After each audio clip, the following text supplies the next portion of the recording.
Comenzamos un programa de Sin Lugar para los Débiles especial. ¿Por qué? Porque vamos a tratar de profundizar sobre algunas cuestiones que tienen que ver con nuestra cotidianidad, con el día a día. Vamos a hablar del salario, sí, claro. Vamos a hablar de la seguridad en la ciudad de Buenos Aires, pero vamos a tratar de desmenuzar con humor, con discusión, con debate, con análisis, cómo se puede salir de esta encrucijada que tiene el salario. Y si alguien, por favor, alguien tiene pensado dar la puja distributiva, ¿alguien tiene pensado dar una peleita en ese sentido? Lo charlamos en un rato, ¿les parece? Arrancamos con Sin Lugar para los Débiles. Todos y todas sabemos lo que es un salario, ¿no? Lo tenemos claro. No hace falta que nadie los explique. No sé si todos sabemos lo que es un salario digno. Ahí ya hay una primera diferencia. Podemos saber de qué se trata el salario, pero puede que nunca, o que en este presente, no tengamos un salario digno. Y precisamente tenemos que preguntarnos por qué no. Hay motivos, hay razones. No son la consecuencia de algunos Excel, de algunos cuadros, de algunos PDF que no funcionan, no. ¿Saben qué ordena una sociedad? El trabajo. El trabajo es aquello que ordena una sociedad. Pero ojo, no el trabajo por el trabajo mismo.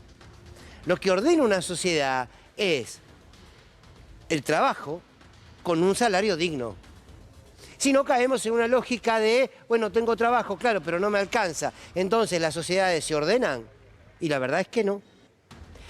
Cuando uno tiene un trabajo y tiene un salario digno, tiene un conjunto de oportunidades que le abren paso para el libre ejercicio de sus derechos, que tampoco hace falta que le aclares cuáles son. Pero sobre todo los derechos más básicos. ¿Qué pasa en un país cuando hay trabajo, pero el salario no alcanza? Entonces esa sociedad, ese pueblo continúa desordenado permanentemente. Un Estado, un gobierno tiene la responsabilidad de llevar adelante políticas que generen más empleo, sí, pero también tiene la responsabilidad de que con los ingresos de ese empleo alcance. ¿Vivimos esto hoy en la Argentina? No. Ahora, lo llamativo es que la Argentina creció. Cuando alguien del gobierno les dice que los números de la macroeconomía crecieron, no les miente. Por donde lo miren, la Argentina creció. Ahora, ¿el salario creció? No. ¿Creció el empleo? Sí. Pero creció el empleo informal, que está mal pago. No estás ni haciendo los aportes, pero no por responsabilidad tuya, como después te quieren hacer creer. ¿Viste? Cuando peleas por una moratoria, te dice, bueno, nunca hiciste aporte, como si la culpa de la falta de aporte fuese del trabajador y la trabajadora y no del empresario. Bueno, lo concreto es que el empleo creció, por tanto bajó el desempleo, pero que el salario no alcanza. Cuando la derecha gobierna, el salario es un gasto. Lo han expresado en más de una oportunidad. Macri se cansó de hablar de reducir el salario. Se cansó de decir que el salario era un gasto. Y al mismo tiempo después habló del rol de los trabajadores en esa lucha y en ese negocio de los despidos, como llamó. Ahora, cuando estamos bajo un gobierno popular, esto debiera ser distinto. Porque cuando gobierna la derecha, el poder concentrado de la economía concentra más capital y los trabajadores tienen menos salarios y las sociedades se mantienen en un statu quo. Insisto, y la concentración es en manos de unos pocos. Ahora, en un gobierno popular tiene que ser al revés, ¿eh? En un gobierno popular tiene que ser al revés. Casi que le diría que sin opción. Debe ser al revés, inevitablemente. Hoy se reunió la mesa del salario, ayer se reunió, perdón, la mesa del salario, y acordó que el salario mínimo vital y móvil va a estar en 89.000 pesos por la primer pago, y luego va a llegar a superar los 90.000 en 3 meses. ¿Saben cuánto está la canasta básica? Sí, lo saben, 177.000. Yo nunca fui bueno en matemáticas, pero esto no me cierra, de ninguna manera me cierra. ¿Cuánto crecieron algunas empresas? Vamos al gobierno de Macri, ya sabemos, crecieron muchísimo. Quiero ir a este. Del 2016 al 2019, las 500 empresas de la Argentina más importantes ganaron de más 16.035 millones de dólares. ¿Alguien me lo quiere explicar? A mí no, a la sociedad toda.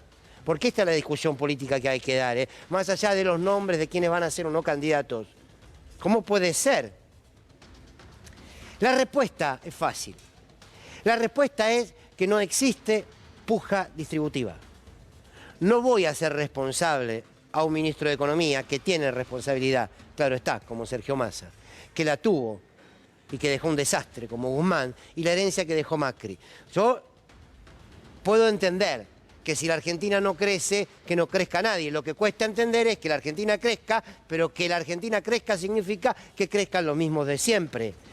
¿Quién va a dar la puja distributiva? Debe estar en la lista de los primeros 10 mandamientos del peronismo, ¿no? O quizás lo leí mal. Vivimos con un empresariado que es capitalista en las ganancias y socialista en las pérdidas. Cuando ganan es toda para ellos, cuando pierden tenemos que distribuir la derrota económica que dicen tener estos sectores. Ahora, ¿cómo se puede hablar de crecimiento en una Argentina cuando no crece la base social? Es peronismo esto, me dijeron. Si no crece la base social, ¿cómo podemos decir que la Argentina está creciendo? ¿Qué esperanza se puede tener en un país cuya política económica de hace 3 años, ya sé de la pandemia, ya sé de la guerra de Rusia-Ucrania, pero sé también, y se los vuelvo a leer, sé también que las 500 empresas más importantes ganaron 16.035 millones de dólares en 3 años. O sea, sé las dos cosas, lo de la guerra, lo de la pandemia y esa ganancia. Me pregunto entonces, ¿por qué si el problema de la Argentina no es el desempleo, por qué tenemos la situación que tenemos? Porque si uno dice el problema es que no hay trabajo. Tenemos el 40% de pobres porque no hay trabajo. Bueno, es más comprensible, no se justifica, pero es comprensible. No, tenés 40% de pobres y tenés trabajo y crece el empleo. Bueno, ¿no habrá que decirle a los sectores que dan trabajo que tienen que pagar mejor salario? Durante décadas se ha construido una lógica cultural donde el trabajador y la trabajadora tenía que agradecer por tener trabajo. Bueno, por lo menos tenés trabajo, no te quejes mucho.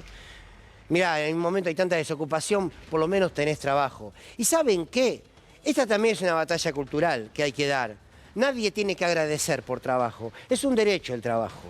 Es un derecho el trabajo y el salario digno. No es una cosa o la otra. No es bueno, como tengo un trabajo, bueno, mira lo que pagan, pero está bien, por lo menos lo tengo. Miren, la necesidad es perversa. La necesidad es perversa para quien la sufre. Y la necesidad es perversa en aquellos que sabiendo de la necesidad del otro especulan. Y esto es lo que está pasando en la Argentina. ¿Cuándo vamos a tener una burguesía nacional? Me encantaría saberlo. El Estado es el que debe regular. Y el Estado no tiene que regular a la par. El Estado tiene que regular a favor del trabajador y de la trabajadora. Sería bueno que lo recuerden muchos. Regular un Estado nacional y popular de un gobierno peronista debe regular a favor de los trabajadores. El trabajo dignifica. Sí, claro que el trabajo dignifica, por supuesto. El trabajo dignifica si tenés un buen salario. El trabajo, si no tenés un buen salario, no dignifica, esclaviza. No alcanza, la realidad es que no alcanza. Pero no alcanza porque a otros les sobra, ¿eh? No es que no alcanza porque no haya, porque a otros les sobra. Y con esos otros construimos una mesa de diálogo tras mesa de diálogo para que no se controlen los precios. Porque, a ver, los que aumentan los precios también pagan salarios, ¿eh? Y pagan salarios que no alcanzan. La derecha te grita que es el mercado quien debe poner las reglas del juego. Y como alguna vez dijo nuestra querida Julia Estrada, el mercado no te salva, de nada te salva el mercado. Te va a salvar el Estado, y es el Estado quien le tiene que poner un punto final a esto.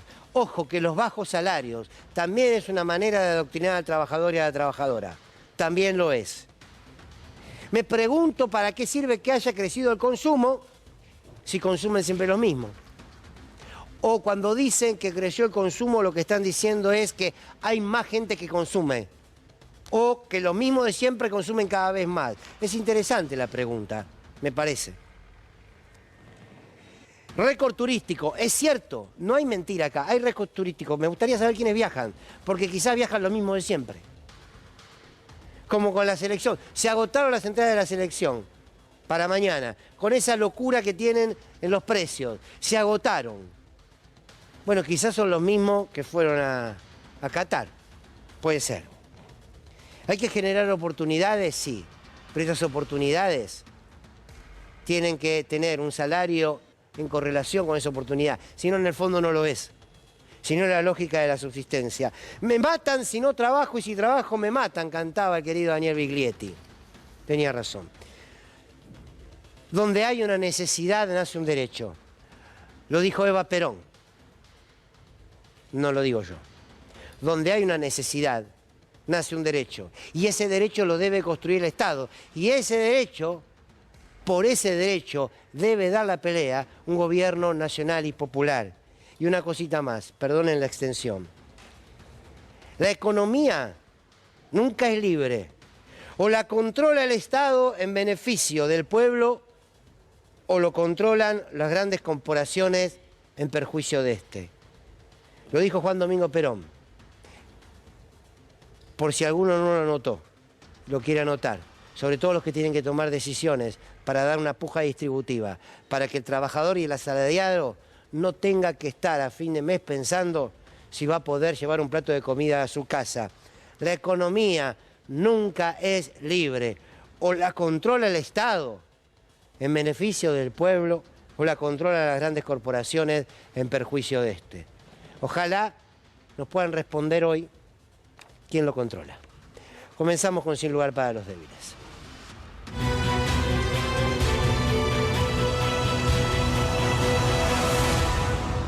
Bueno, muy bienvenidos y bienvenida al equipo de Sin Lugar para los Débiles. Me permiten empezar para expresar la alegría y la bienvenida de que una profesional como Anabela Sánchez nos acompañe en el día de hoy. Anita, querida, bienvenida. Muchas gracias acá por participarme. Muy contenta de estar en este hermoso panel, en este hermoso programa. Gracias, gracias. Jorge Erban, bienvenido. Mariano Martín, hoy los pusimos separados por las dudas. Sabías que se iba a picar. Sí, sabía que se iba a picar ayer. Llego con el teléfono. Y Jorge Dorio, bienvenido, Jorge querido. Yo haré de provocador entre ellos. Sí, perfecto. Bueno, les propongo para sumar al debate y para que cada uno pueda expresar su mirada, vamos a escuchar lo que dijo hoy Pablo Moyano en relación a esta reunión que tuvo con la ministra de Trabajo por el salario mínimo vital y móvil. Ayer el salario mínimo son 69.000 pesos. La canasta alimenticia son 177.000 pesos. Con un 26% debe haber cerrado en 100 lucas. No, menos, 80 y casi 88.000 pesos. Perdón, 88.000 pesos. Discutimos 18.000 pesos de aumento. La verdad que se lo dije a la ministra y a los compañeros. Es un gobierno peronista discutiendo. Esto a mí me dio vergüenza, por eso después no seguí participando. Pero bueno, ya está, se acordó por amplia mayoría.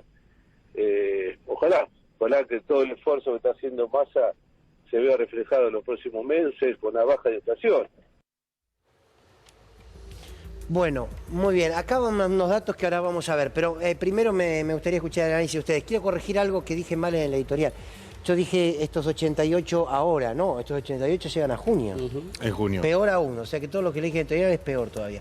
Bueno, Jorge Urban, dale. No, primero me celebro que Moyano subraye esta situación y lamento que el resto de sus compañeros sindicalistas me parece que están brillando por su ausencia, la mayoría de ellos, porque debieran poner el grito en el cielo frente a un programa que claramente está yendo contra los trabajadores. Imagino lo que será, obviamente, negociar en un hipotético futuro terrible con la derecha estos mismos temas. Mariano. Fer, yo creo que este acuerdo en el Consejo del Salario Mínimo Vital y Móvil, que lo fue porque hubo un acuerdo de 30 votos a favor, una abstención y uno en contra, después podemos desgranar un poco esa votación, pero tuvo la particularidad de que no dejó conforme a nadie.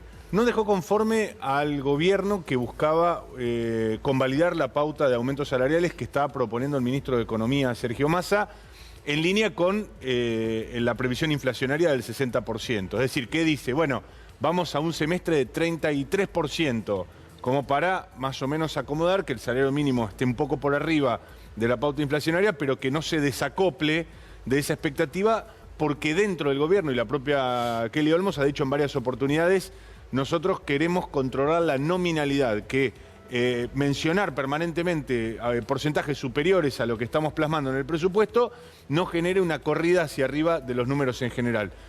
en síntesis, no conformó al gobierno, no conformó, sin lugar a dudas, a la CTA Autónoma, que viene votando en contra hace bastante tiempo, no conformó la CTA de los trabajadores, la de Yasky, que en general vota en sintonía con los acuerdos, y en esta ocasión, por primera vez, si no me equivoco, la segunda, se abstuvo, lo cual es una señal no solo de la CTA de los trabajadores, sino del kirchnerismo en general, una señal política muy fuerte en contra de este acuerdo. No dejó conforme, por supuesto, al sector de Pablo Moyano. Lo escuchábamos al referente de camioneros, y también habló Mario Paco Manrique, que declaró una suerte de censura que tiene una explicación protocolar, pero que en términos políticos le dan argumentos para decir: a mí me sacaron carpiendo de la discusión. Y tampoco conformó a la CGT, que esperaba poder mostrar un ajuste muy por encima de la pauta que había planteado Massa, y sin embargo termina desdibujado por esta disputa política. Después te iba a preguntar, si no les conformó, ¿qué piensan hacer? Por la duda, pero después, Jorge. Digo, a los que no les conformó son muchos dirigentes que andan como perro que perdió el dueño, ¿viste? Oliendo a ver a dónde se pueden colar. Pero de lo que dijiste vos en el editorial, lo que dijo él y lo que dijo él, me da la impresión de que estamos leyendo la letra chica. Yo insisto en un concepto que arrojé el otro día: estamos en vísperas del tercer Caseros. 1852, 1955, 2023. Si esto no se advierte, la cosa de los off the record que hubo circulando hoy y todo eso, son tiros en el pie. Digo, no le conviene a nadie que a Massa le vaya mal, no le conviene a nadie que Alberto se hunda en un pozo de lo que sea. Digo, si no advertimos esto, estamos demasiado cerca. La unidad es la única consigna sana. Ana, ayúdame a repasar esto que tenemos acá. A ver si lo podemos mostrar, Rodo, por favor. Rodo, nuestro productor. Bueno, aquí está. Esto es, el Consejo del Salario. 26,6 será la suba hasta junio.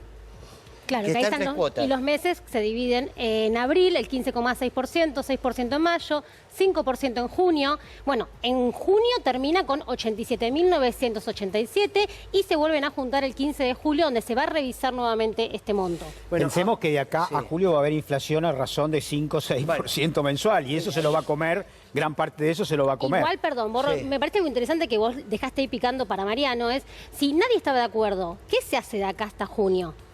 Bueno, ahí empiezan algunas explicaciones que técnicamente tienen asidero, tales como hay una distancia clara entre este aumento del salario mínimo vital y móvil y lo que uno percibe como la canasta básica que deberían cobrar los trabajadores para la subsistencia, por lo menos salir de la línea de la pobreza.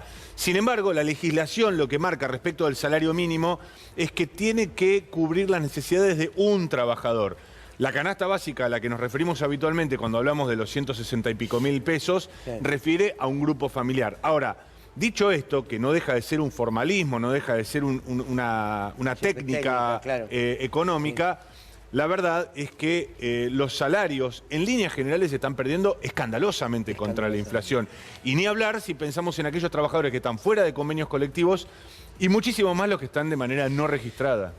Ana, Cristina habló sobre el salario ayer, ¿no? Ayer en el encuentro del Grupo de Puebla, Cristina Fernández de Kirchner, la vicepresidenta, habló sobre salarios, habló de cómo quedó el país en el año 2015. Escuchémosla y después debatimos a ver sobre estas cifras que ella da referido al salario en ese momento.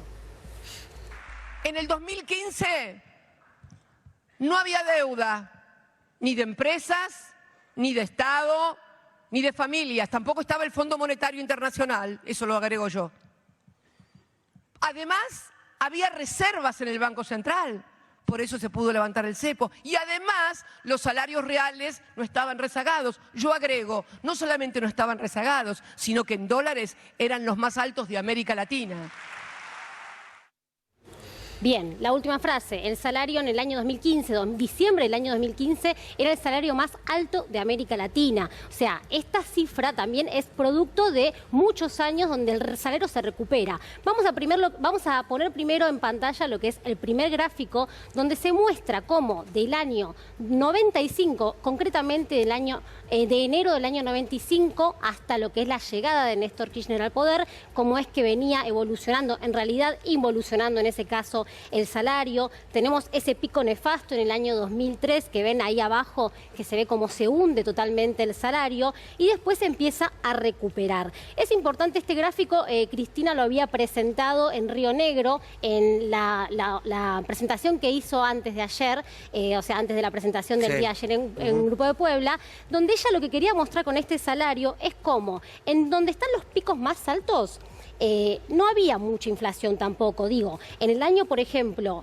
2015, que se llega a un pico muy alto, la inflación era del 24%. Entonces, ¿qué es lo que muestra con esto? Que los salarios no generan inflación. Porque muchas veces también lo que se dice y el techo que se pone es en referencia a que los salarios arrastran a la inflación. Entonces, por eso es que ella expone este gráfico para mostrar, miren, nosotros teníamos 24% de inflación y la realidad es que los salarios eran los más altos de América Latina. Último grafiquito que traje, que tiene que ver con esto concretamente, de cómo terminó en el año 2015 el gobierno de lo que es ahora la vicepresidenta Cristina Fernández de Kirchner. Éramos el salario más alto en toda la región, $600. $600. Miren cómo empieza luego a involucionar el salario a lo que sabemos que terminó estando hoy en día, ¿no? Que somos el segundo salario más bajo de toda la región. En el medio, obviamente, el macrismo, en el medio la pandemia, en el medio la guerra, y esa es la consecuencia concreta de lo que tenemos al día de hoy. Y en el medio, digamos, la falta de decisión gubernamental para que esto... Con todo cariño y respeto, querida compañera, Sí. Noticias de ayer. Quiero decir, hace 4 años que sabemos esto. Sí. Y creo que la inquietud del pueblo está pasando por otro lado. ¿Sabés qué vacuna andaría muy bien? Que Sergio Massa, que Alberto Fernández, que Cristina eligieran tres temas, y dijeran lo mismo la misma semana. No, pero, sí. Digo, sin unidad es lo que no percibe, que es lo que no está percibiendo el pueblo. Digamos, están todos peleados con todos. No, pero ¿sabés lo No importante? Sí, no. Lo importante y lo oportuno de esto que mostraba Ana, que cuando vos tenés el discurso de enfrente de la derecha, como marcaba bien Ana, donde, bueno, el salario es quien genera inflación. Cuando vas a los números concretos, te das cuenta que esto no es así.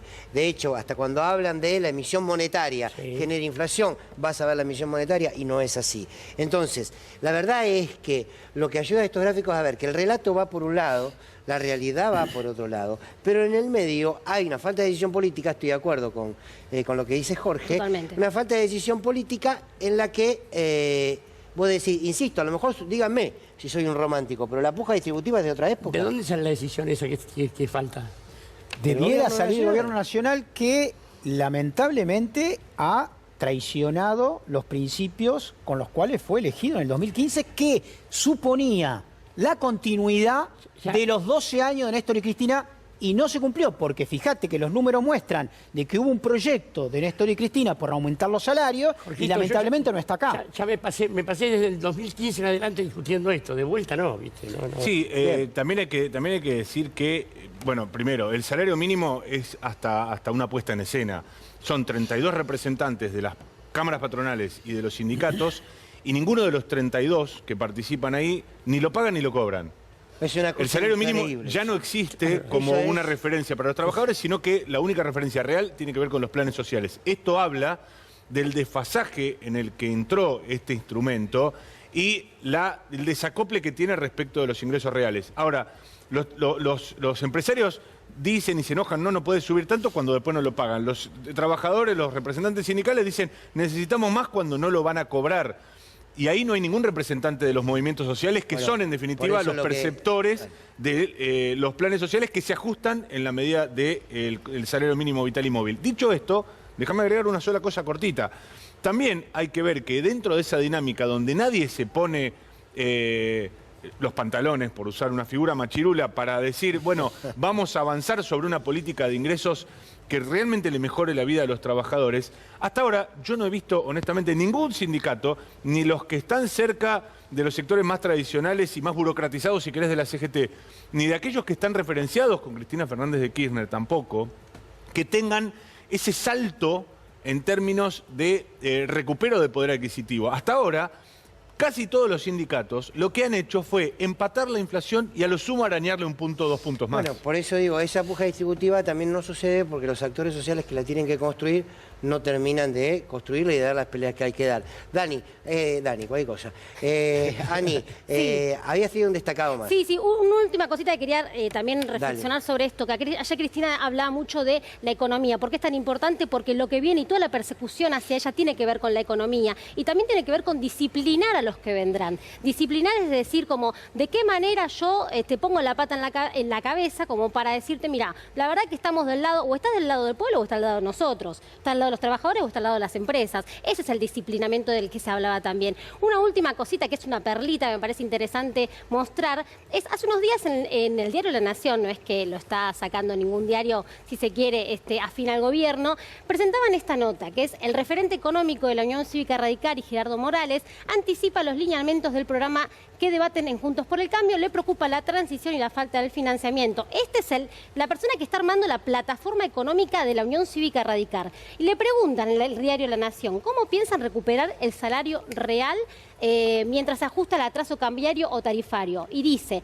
no quiero banalizar la respuesta a esta pregunta, el desafío, dice, no puedo llegar a leer ahí, hay Marian que no llego a leer, perdón. Sí. El desafío es complejo y trivial. A diferencia del 2015, esta es la parte importante, los salarios reales están rezagados. O sea, no es que lo está diciendo solamente el gobierno, no es que lo está diciendo solamente Cristina.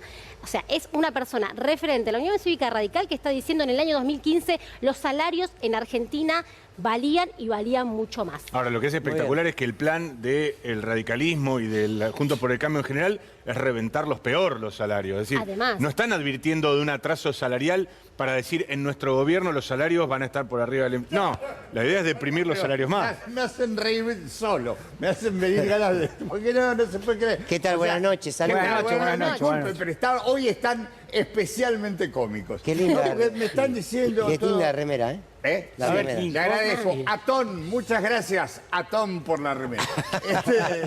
¿Cómo digo? ¿A quién le agradeció? Atón. Ah, muy bien. Sí, Sí. es un amigo mío de Egipto. Un dios egipcio, un dios egipcio. Yo les puedo resumir todo esto en una palabra. Sí. Porque la gente como ustedes que no entiende demasiado de economía por esa turula. Entrepreneur. Entrepreneur. Nadie se hace rico laburando. Los salarios no sirven para nada, pese a lo cual todos los que se quejan de los salarios, pues lo ves con unos teléfonos que se comunican con Rusia. Pero no tienen plata, no les alcanza para la polenta. Déjame. Bueno, pero a lo que iba es, el futuro de uno es ser entrepreneur. Esto lo enseñó Mauricio ya hace una punta de Dicho años. como lo pronuncia usted, es coito eso. Puede ser, en Francia puede ser, sí. Pero a lo que iba, por ejemplo, yo tengo un primo. sí. Mi primo Héctor, que se puso a hacer peceras. Las exporta, las vende, algunas las llevan a Rosario, después le meten unas piedritas, qué sé yo, las llevan al exterior. Y ha hecho una fortuna, que antes que era empleado en un kiosco. O sea, vení, boludo, fíjate, están los caramelos. Ahora no, ahora el tipo Pero es digo, entrepreneur. una pregunta, ¿qué opina usted de la puja distributiva? Eso nos interesa, su opinión. Eso es una cosa que se hace siempre cada 9 meses, digamos, ¿no? Y ahí está. Cada 9 meses empieza la puja y se no sale, claro, no sale. desconoce la puja distributiva, me parece. Sí, no sé cuán distributiva es, porque en general sale uno, pero puede salir dos. Tiene lógica que no la conozca, ya no existe más la puja distributiva. Es No que- lo venimos diciendo. Exactamente, hace rato. Perdimos. Ya ganó, sí, ya Creo sabemos que quién ganó y una- quién perdió. Hay una persona cercana a usted que escribió hoy un tuit con este tema. A ver, me parece si que lo es podemos el- ver. Ahí lo estamos viendo. Ahí allí. Ah, aquí atrás, A ver muy si bien. es que No, yo está bárbaro. creo- Pará, es él, es Acá- igual. Ah, es usted. ¿Es parecido? Muy parecido. ¿Es usted?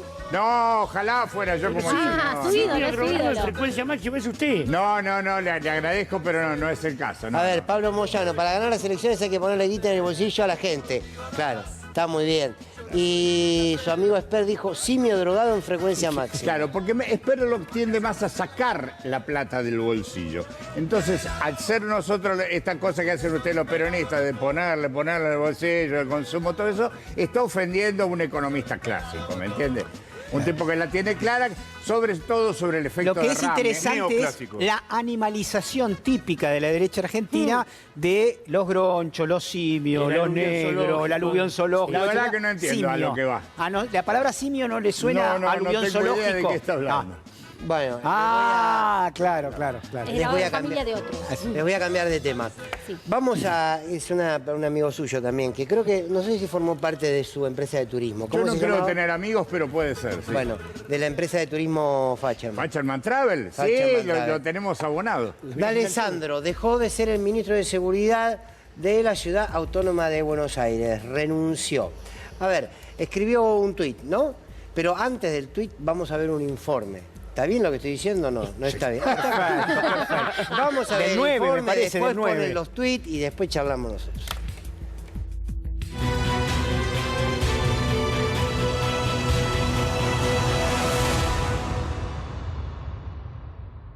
pero uno elige lo que hace.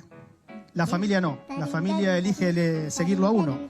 Y la verdad que necesito tomarme una licencia, necesito ordenar mis cosas familiares, necesito alguien que me emparche un poco y que limpie mi cabeza. Contener a la familia que fue objeto también de estas infamias. No se vaya, que ahora viene lo mejor. No estoy renunciando, me estoy tomando una licencia temporaria. Deje de actuar, nadie le cree. Agradezco al jefe de gobierno que me ha dado absolutamente todo su apoyo. ¡Fuera! Esta maravilla la hizo el 9 de Nepal, gracias, extraordinario. De verdad es que uno tomarlo con humor así hace bien. ¿No? Le digo una cosa, cuando es famoso cuando le preguntaron a Picasso por el Guernica y le preguntó, ¿usted hizo esto? Y él le dijo, no, ustedes. Ustedes. Bueno, Ahora, bueno, ya sabe sí. de Alessandro, ¿no? ¿Quiénes son? Hoy digo, yo sabía quiénes eran los autores del hackeo. Ajá. Y ahora hay que buscar los autores Unos residentes intelectuales. en Misiones, Exactamente. aparentemente. Sí. Los autores intelectuales y los que financiaron la operación. Pero la sustitución es muy interesante, ¿eh? ¿Quién viene en lugar de Alessandro? sí. De una familia muy proba, que fue obviamente su hermano condenado por delitos vinculados a la FIFA, lugar en donde también Como su nombre lo milita indica. y activa un señor llamado Mauricio Macri, si no me equivoco, ¿no? Sí, ojo que está peleando cargos importantes ahí, ¿eh? No es cosa chiquita lo que anda jugando. Pero está muy bueno que marques esto de Bursaco. Un hombre cercano a Patricia Bullrich, En ¿no? un momento. En un momento. Y enemigo, hoy Claro. enemigo. Ahora Hoy enemigo, tal enemigo. Sí. Bien, asume Puede Bursaco. ser, eso también es un dato, porque están seleccionando para la Ciudad de Buenos Aires a alguien que está totalmente en las antípodas de Patricia Bullrich hoy en día, porque fue secretario de Patricia Bullrich. Fue secretario de Patricia Bullrich, Milman, Nocetti, Bursaco son los 4 nombres que tienen que dar explicaciones sobre la desaparición de Santiago Maldonado. La desaparición y la muerte de Santiago Maldonado. Dicho esto, la verdad es que el circo de Alessandro, ¿no? es impresentable. La impunidad, a mí me llama la atención que no se ponen ni colorados, ¿no? Para decir esto que dijo en su momento Alessandro. Y miren, los que escribieron hoy en el Twitter. En el Twitter. A ver, primero, Marcelo de Alessandro dice en el 2016 asumió un enorme compromiso con la seguridad De la ciudad.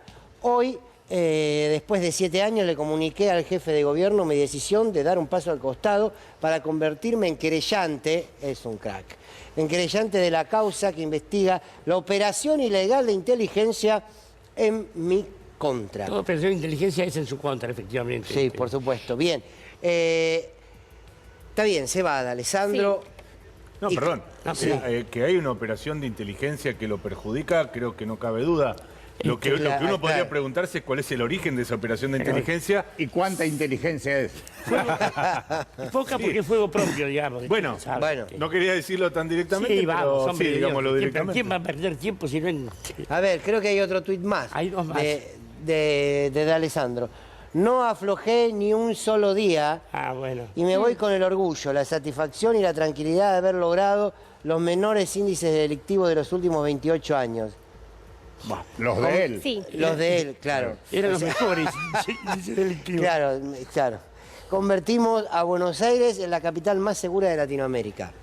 Bueno, un detalle referido a esto también. Recién también sacó un hilo de tuit Horacio Rodríguez Larreta y él dice a la segunda ciudad mejor rankeada en cuanto... Entonces ahí ya hay una desconexión entre ellos. Fíjate que ahí está Horacio Rodríguez Larreta. Marcelo lideró durante muchos años el equipo que logró transformar la seguridad en la ciudad de Buenos Aires para siempre. Él abajo sigue y dice esto de que somos la segunda ciudad más segura.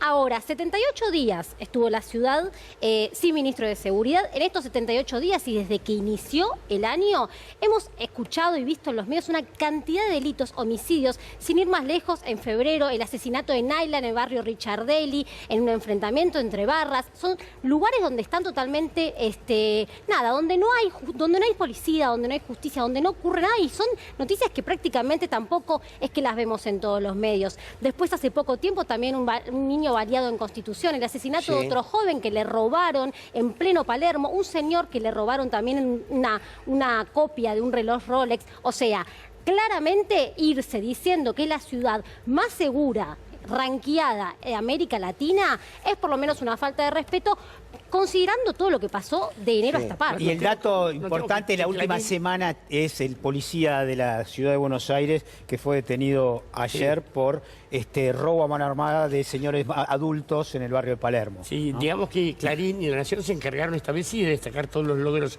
inversos de Alessandro en la gestión. Digo, para leer un poquitito más lo que está pasando ahí. Le dijeron, andate, desde todos sus lugares de fuerza. Perdón, y que continúa desaparecido Arshak Karjanian. Sí, señor. ¿no? Sí, señor. Una desaparición de la que se habla muy poco y que tiene toda la traza de ser un delito cometido o una desaparición producida en la gestión de Horacio Rodríguez Larreta, que continúa, donde no hay ninguna respuesta, donde no se recibe, donde no se cobija a los familiares de este policía desaparecido, dentro de la fuerza creada por Mauricio Macri. Y recordemos por qué tema. Él estaba investigando específicamente los aspectos informáticos del suicidio de Alberto Nisman.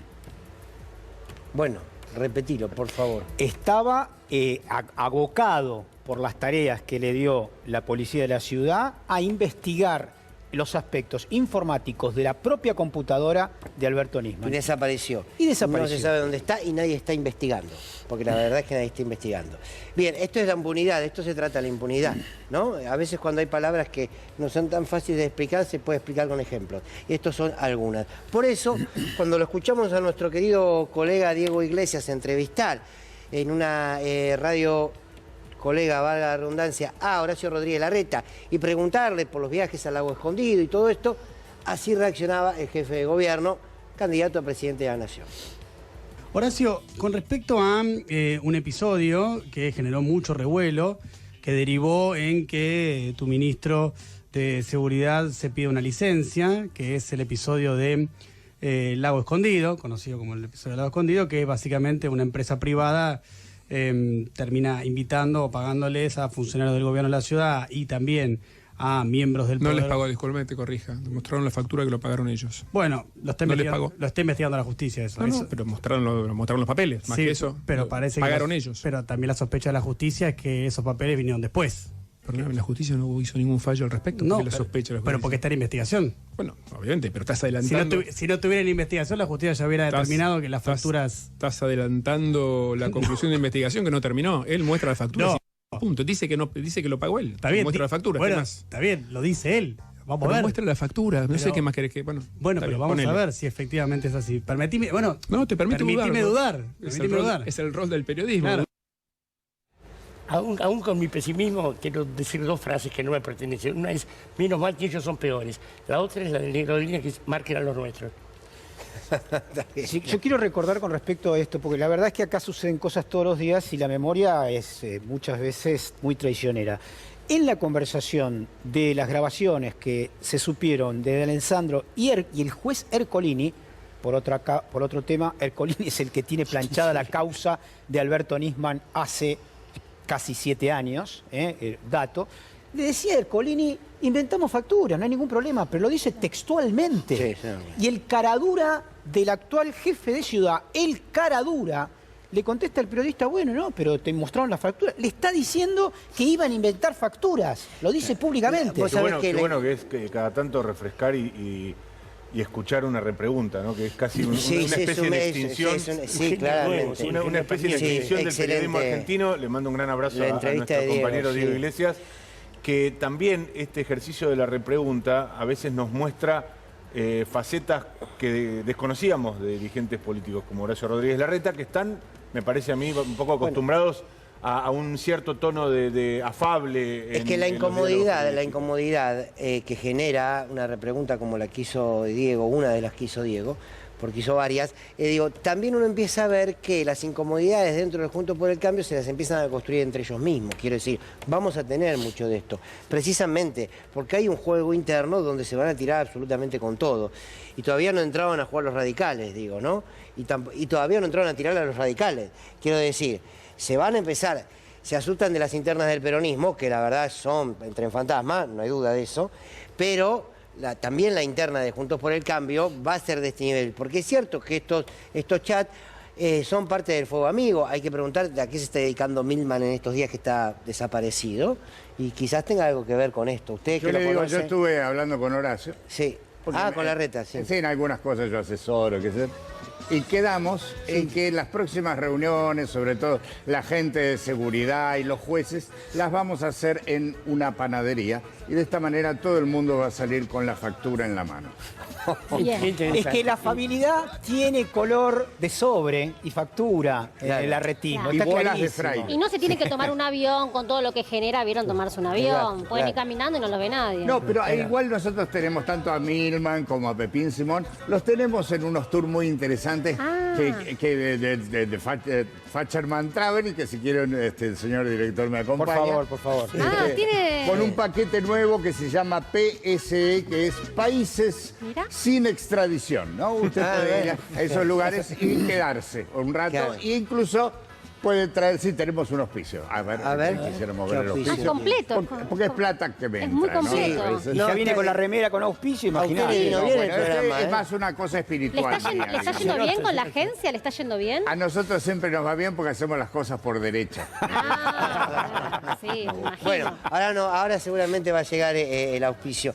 Me preocupa, ahí está. Ahí lo tenemos. A ver. Cosméticos Pepín para las canas más duras, ¿no? Esto cosmeticita, digamos, hace que uno parezca un flor de funcionario, aunque uno sea un flor de otra cosa, y permite que uno pase, incluso cuando en el lugar donde uno está le dicen, no te queremos tener más acá, nosotros le sacamos un pasaje para Miami enseguida. O sí, porque allá puede comprar de a dos los centros musicales, como en la época de Mel. Y después también tenemos los países sin extradición, como Sudáfrica, donde se puede gozar de otras ventajas, puede ir Ya no venden un pasajes, safari. ¿viste? Venden salvoconductos directamente. Esto es lo que nos pide esta gente. Sí. Es lo que está Preparado saliendo para mañana, últimamente. Mañana cuando elijan a Jorge Macri como candidato de la alianza esta que usted representa. Sí. Porque algún radical se pone nervioso después de la reunión entre Macri y Horacio. Los Sí. radicales son Bueno, todos a mí muy morales. me gustaría saber cuánto de todo lo que se conoció hasta ahora, de estos hechos de corrupción claros de Juntos por el Cambio, pueden llegar a interferir en la campaña, digo, ¿no? ¿Cuánto puede perforar? No lo sé. Uno tiene la sensación que el votante de Juntos por el Cambio sigue sobre esto. Pase lo que pase, va a estar ahí en su voto, ¿no? Hay algo que también me parece interesante. Recién hablábamos de las elecciones, de a quién pone Horacio Rodríguez Larreta a cargo de la seguridad y lo que fueron mostrando los chats del Lago Escondido y demás. Es un hermoso proceso por el cual se desdibuja esta supuesta y, desde mi juicio, falsa distinción entre halcones y palomas. No hay halcones y palomas Juntos por el Cambio. Básicamente la matriz es la misma, el mecanismo es el mismo, las herramientas por fuera o en los límites de la legalidad son las mismas. Y la verdad que, obviamente para el convencido no importa si uno le puede mostrar que no hay halcones y palomas, sino que son básicamente lo mismo. algo muy similar. Bueno, pero ves que bueno coincidimos, Hemos ves que llegado al fin. coincidimos. de vez en cuando. ¿Vieron? Y hoy que los separamos se portaron bien. Prometenos que vas a volver. Bueno, Sí, vas a promesa volver. hecha. Volveremos. Bueno, compañeros, gracias, Ana, un placer, Muchas de gracias, verdad. Igualmente. Hoy quería leerles un poema de Juan Gelman. Del querido y siempre recordado Juan Gelman, que alguna vez escribió, le podemos sacar la música de fondo si quieren. Se sienta a la mesa y escribe. Con este poema no tomarás el poder, dice. Con estos versos no harás la revolución, dice. Ni con miles de versos hará la revolución. Dice y más. Esos versos no han de servirle para que peones, maestros, hacheros vivan mejor, coman mejor, o él mismo coma y viva mejor. Ni para enamorar a una le servirán. No ganará plata con ellos, no entrará al cine gratis con ellos, no le dará ropa por ellos, no conseguirá tabaco o vino por ellos. Ni papagayos, ni bufandas, ni barcos, ni toros, ni paraguas conseguirá por ellos. Si por ello fuera la lluvia, lo mojará. No alcanzará perdón o gracia por ellos. Con este poema no tomarás el poder, dice. Con estos versos no harás la revolución, dice. Ni con miles de versos harás la revolución, dice. Se sienta a la mesa y escribe. Confianzas, de Juan Gelman. Nos encontramos mañana. Gracias.